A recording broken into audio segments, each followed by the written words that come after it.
Hello everyone. Today we are going to see how to approach inequality type problems in Olympiad. Usually students try to apply some theorem, or even me sometimes just try to apply some theorem without actually getting the realization of the inequality. You need to of course realize the inequality before or after applying the theorem. You should check whether does it make sense to prove the same thing after applying or before applying the theorem. Let's get a closer look by looking into this example.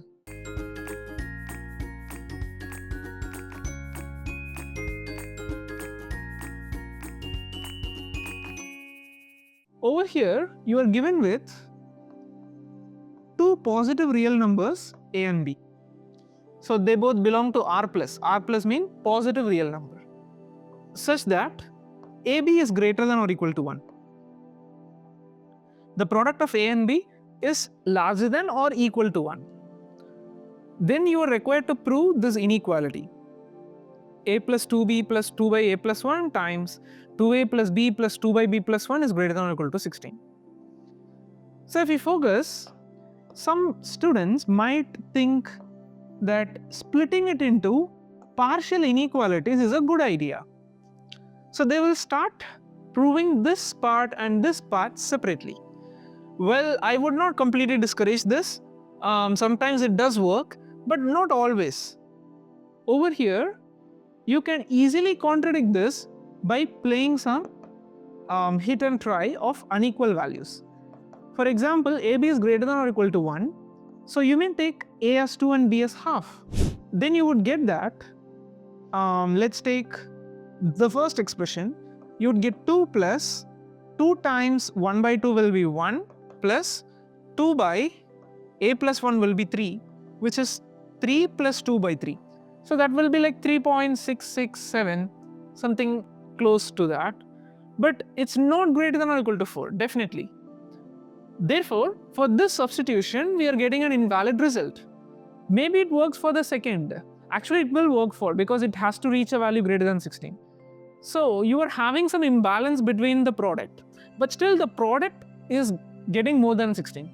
So in such cases, it is always better to substitute unequal values and check whether you are trying to prove the right thing or not. We are trying to prove something wrong in this, so we will not proceed through this method. So that's why unequal substitutions can be of immense help in determining the right path to choose. But will the equality help? Like a equal to b may be equal to 1, because that's the minimum case. You would see that it is 4 and this is 4 and that multiply with 16. So it is still consistent. You should not try attempting to apply a particular theorem which enforces or constrains unequal values for a and b, because we know that at a equal to b the equality holds true. So you should apply all the theorems that is conducive with or that allows a equal to b for the inequality to hold true. So we will come to this in a while. But students might also think about doing Cauchy-Schwarz for these two sequences. So even this was discussed in our problem solving classes. If you do Cauchy-Schwarz, maybe you can pair a with b, 2b with 2a and this with this, and you take the under root of each term and you add up all them and square the whole thing. This is how you apply the Cauchy-Schwarz usually. But it turns out after your calculation, the unequal substitution for a and b, say 2.5, gives you a value less than 16, which means you cannot prove that expression that you newly obtained, is greater than or equal to 16. So thus we must look for an alternate approach. So here is one approach that you can always think about. Consider a plus b. We know by the AMGM a plus b by 2 is greater than or equal to under root ab, which in turn is greater than or equal to 1.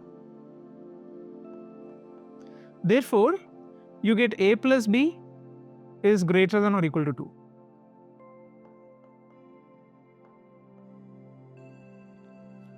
Now, we utilize this in each of these factors to reduce them further.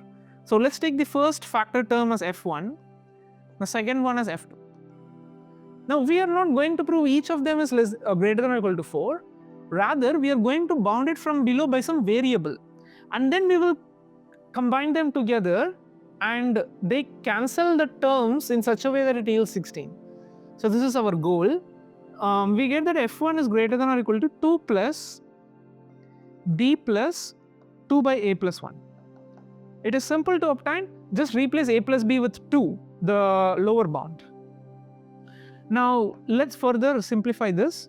You get 1 plus B. The reason why I write 1 plus B is because in the next product or in the term F2, you are going to get 1 plus B in the denominator and we can have it cancelled. So this is 2 by A plus 1. So again we will split A plus 1 separately from here. So if you think carefully, in order to convert these into product, we can use AMGM. But going a step further, if you substitute A equal to B equal to 1, the equality case with which we started, you would see that these three terms are not equal. This is 1, this is 2, this is 1. And thus, the inequality enforced by AMGM will not turn to equality upon A equal to B equal to 1, and hence it will not reach 16. So we might get some value, but it is not that might not be a good bound. In fact, you could prove that it is around 14 point something. So it's not efficient to make the equality case to fail. It's not efficient to make the equality case to fail the equality in this AMGM.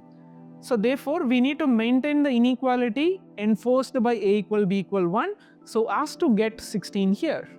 Okay, so for that, we further split this term as 1 plus B upon 2 plus 1 plus B upon 2 plus 2 by A plus 1.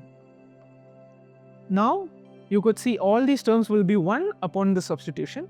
This is a simple trick and we can apply AMGM for 4 terms in this expression. So this is the approach you can take regarding inequalities. I strongly recommend checking by substitution through 2 unequal values and be sure that what you're trying to prove is indeed right. That ensures your the chosen path is correct. And as you substitute AMGM or whatever theorem, ensure that the equality case for the given question is pertinent to the equality case in the theorem of the theorem that you are trying to apply. So it is a simple simplification. If you apply AMGM, you will get it to be larger than 4 times 1 plus B by 1 plus A times 2 whole power 1 by 4. Now you will get 4 times 1 plus A by 2 times 1 plus B whole power 1 by 4 for the factor F2, and when you merge them, you will get the terms cancelled, and that is going to give you 1 plus B the whole square, and that is going to give you 1 plus B by 2 times 1 plus A by 2, and through AMGM again you can achieve that the factor term is greater than or equal to 1, so entirely it's greater than or equal to 16. So that is not much important. You have to focus on which path to take, because there are random approaches possible, right? At the first, you can apply this theorem, you can apply Cauchy-Schwarz, you can apply AMGM, or you can apply Holder's inequality, Jensen's. So which one would you choose? You should choose the one that better estimates this with respect to the given RHS to be proved. Always have that in mind. I would suggest you to try random contest inequality problems from AOPS, that is a good source. Or you can try the inequality through inequality and approach by problem solving book by B.J. Venkatachala. It has good collection of problems, but these little methods of substitution can immensely help you through the problem. We will meet in the next video to discuss other strategies. Thank you everyone. Bye.